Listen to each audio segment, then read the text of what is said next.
여러분, 단 몇 초 만에 한 국가의 행정부 핵심 인재들이 모두 사라진다면 어떤 일이 벌어질까요? 1983년 10월 9일, 대한민국 현대사에서 가장 비극적이고도 경악스러운 사건이 발생합니다. 미얀마 아웅산 묘역에서 터진 폭탄 테러. 대통령을 암살하려던 북한의 치밀한 계획과 4분이 만들어낸 기적 같은 생존 드라마. 오늘은 그 운명의 날을 완벽하게 재구성해봅니다. 아웅산 묘소 테러 사건. 사건의 배경은 1980년대 초반, 남북한의 치열한 외교전으로 거슬러 올라갑니다. 당시 집권 4년 차이던 전두환 대통령은 서남아시아 및 대양주 6개국 순방을 계획했는데요. 그 첫 기착지가 바로 미얀마였습니다. 사실 당시 참모들 사이에서는 북한과 우호적이었던 미얀마 방문에 대해 테러 위험 등을 이유로 반대하는 목소리도 컸습니다. 하지만 북한을 국제적으로 고립시키고 제3세계와의 외교적 주도권을 잡으려던 전 대통령의 의지는 확고했죠. 순방 이틀인 10월 9일 오전 10시 30분, 전 대통령은 미얀마의 국부 아웅산 장군의 묘소를 참배할 예정이었습니다. 현장에는 서석준 부총리, 이범석 외무부 장관 등 정부의 핵심 관료들과 취재진이 미리 도착해 도열한 채 대통령을 기다리며 예행 연습을 하고 있었습니다. 그런데 오전 10시 28분, 갑자기 귀를 찢는 폭발음과 함께 묘소 건물의 지붕이 날아갔습니다. 현장은 순식간에 아수라장이 되었고 대한민국의 미래를 짊어지던 최고 엘리트 17명이 현장에서 목숨을 잃었습니다. 김재익 경제수석, 한병춘 비서실장 등 당시 전두환의 브레인이라 불리던 이들이 한꺼번에 사라진 것입니다. 그런데 정작 타겟이었던 전두환 대통령은 어떻게 화를 면했을까요? 그것은 정말 천운이 따른 4분의 지연 덕분이었습니다. 원래 계획대로라면 10시 15분에 미얀마 외무장관이 대통령 숙소인 영빈관으로 와야 했습니다. 그런데 외무장관이 타고 오던 승용차가 길거리에서 고장이 났고 대체 차량을 구하느라 도착이 4분 늦어졌습니다. 대통령은 로비에서 기다리는 대신 2층으로 다시 올라가 영접 요원들을 격려했는데 이로 인해 출발이 정확히 4분 늦어진 10시 24분이 되었습니다. 폭발 현장에서 불과 1.5km 떨어진 지점. 전 대통령은 차 안에서 거대한 연기 기둥을 목격합니다. 처음엔 무슨 일인지 알지 못했지만 곧 차량을 급히 유턴시켜 숙소로 돌아갔죠.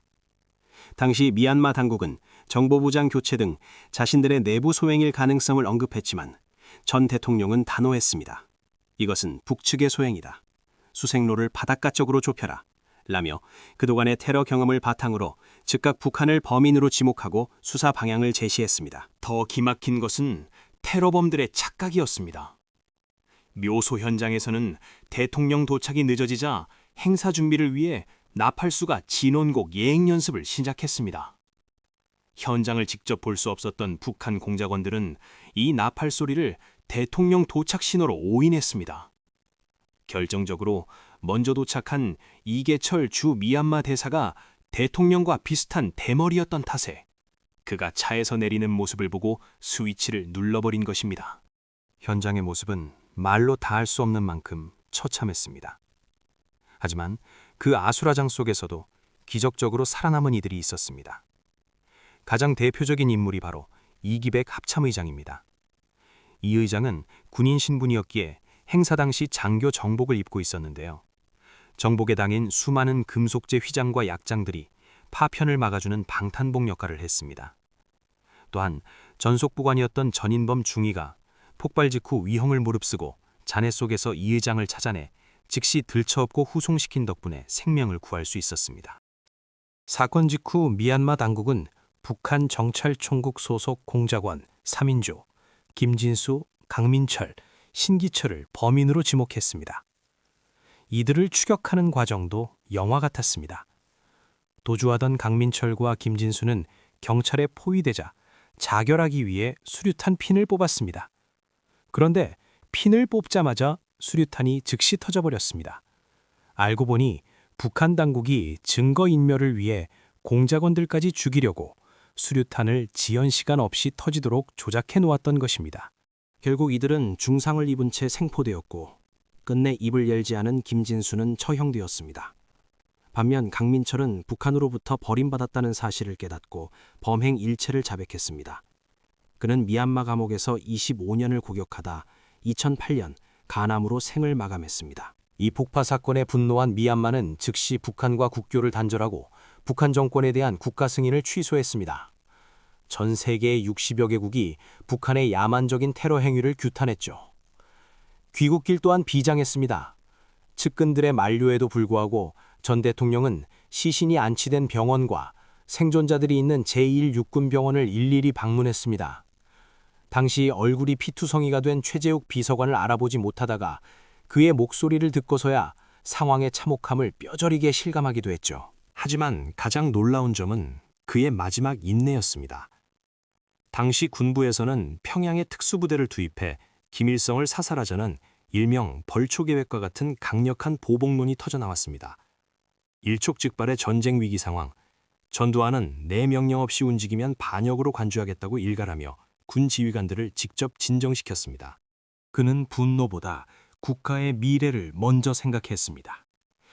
보복 공격이 전쟁으로 번질 경우 어렵게 유치한 1988년 서울올림픽과 1986년 아시안게임이 무산될 것을 우려한 것입니다.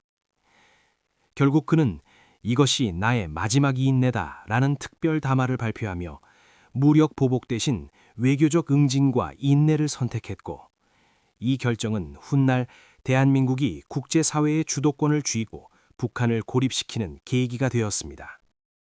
아웅산 테러는 단순한 암살 미수 사건이 아니었습니다. 그것은 대한민국의 심장을 겨냥한 명백한 전쟁 도발이자 한 국가의 미래를 송두리째 앗아갈 뻔한 미징요의 비극이었습니다. 단 몇 초의 폭발로 우리는 당시 대한민국의 외교와 경제를 이끌던 최고의 브레인들을 한꺼번에 잃고 말았습니다.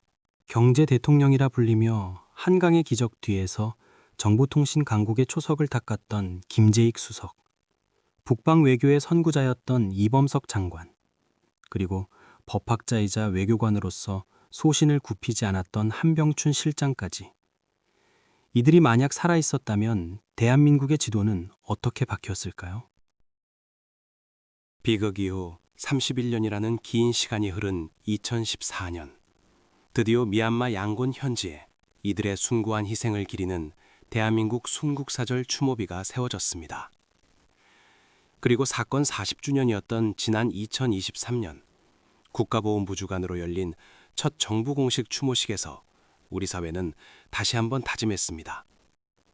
나라를 위해 헌신한 분들을 결코 잊지 않는 것이 인류 보훈의 시작이라는 것을 말입니다. 당시 전두환 대통령은 무력 보복 대신 마지막 인내를 선택했습니다.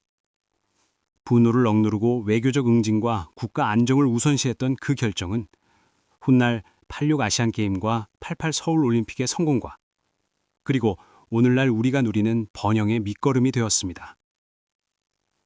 1983년 10월 9일 아웅산묘역에 울려 퍼졌던 그 비극적인 폭음은 이제 역사 속으로 사라졌습니다. 하지만 타국 땅에서 조국을 위해 마지막까지 직무를 다했던 17인 영웅들의 이름은 영원히 기억되어야 합니다. 오늘 우리가 누리는 이 평화와 발전은 누군가의 몸쳐버린 사분과 맞바꾼 소중한 유산임을 잊지 않겠습니다.